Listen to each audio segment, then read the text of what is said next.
This question is for Rabbi. You mentioned the story of that. I think you said he was Jewish and he was shot by at that. I think it was a concentration camp or something like that. And I'm going to play the devil's advocate for a bit and pretend I'm Sam Harris. No pun intended, of course. You stated that God was watching. God watched the gentleman pull the trigger. If God was watching, why didn't he make that trigger not work? Why didn't he make that poor individual just pass out while he was digging the grave? I believe Sam Harris would ask that type of question and demand an answer. Yes, I appreciate that question. Playing the devil's advocate, you said that why didn't God keep the man from pulling the trigger rather than allowing the man to pull the trigger and then watch over him and bringing about some kind of judgment? I would say this to you, that the supreme ethic that God has given to us is the ethic of love. It is the peak of all intellectual and emotional alignment. This thing we call love, which places value upon the other person of worth and as something to be protected. It was interesting, of all people, it was Oscar Wilde who on his deathbed in his 40s, by his lover by his side, Robbie Ross, he turned to Robbie and he said, "Did you love any one of those little boys for their own sake?"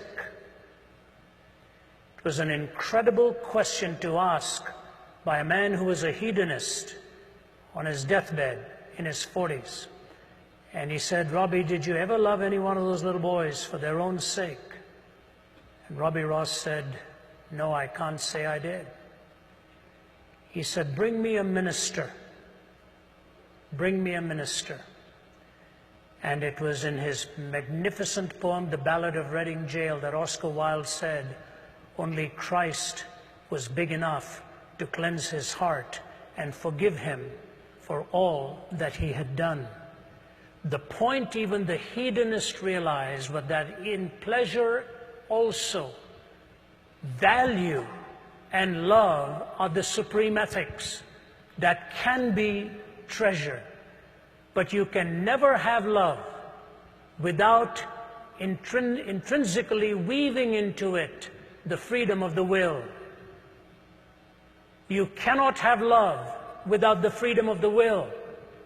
If you are compelled by some machine to a certain decision, you can never love. You can comply, but you will never be choosing to express that sentiment and the reality of love. If love is the supreme ethic, and freedom is indispensable to love, and God's supreme goal for you and for me is that we will love Him with all of our hearts and love our neighbors as ourselves, for Him to violate our free will would be to violate that which is a necessary component so that love can flourish and love can be expressed. If you're asking for God to always stop the trigger, why not God stop everything else? Next time you hold a cup of boiling water, He makes it frozen water instead. Next time you're about to cross the street and you're going to be hit, He pulls your leg back. What you're asking for is a different entity than humanity. As wonderful as it may seem that in stopping that you think He is protecting you from that which is destructive, the greatest denial that you're asking for is the freedom of your will to be able to choose and to love God with all your heart and all your soul. When you've got love as the supreme ethic and the freedom of the will to choose that love, all of the other contingencies come in and can become explained why it is possible to either choose or to reject so that love can ultimately reign supreme. If you want compliance and some kind of a mechanical response, your question itself will self-destruct. You're asking the question because you're free to ask it, and you're free to ask it because you're free to love. And when you love Him, in spite of all of the contraries that you see around us, you're trusting Him for having the supreme wisdom and the knowledge to ultimately bring a pattern out of it all. We think, for example, we know so much. The story is told in Mideastern folklore of this man who lost his horse that ran away. And when the horse ran away, the neighbor came to him and said, you know, bad luck, isn't it? Your horse is gone. He said, what do I know about these things? A few days later, the horse came back with 20 other wild horses. And the neighbor came and said, amazing, it's not bad luck, it's good luck. You've got 20 more. Man says, what do I know about these things? His young son is going and taming one of the new horses. That young horse kicks him and breaks his leg. The neighbor comes and says, terrible, isn't it?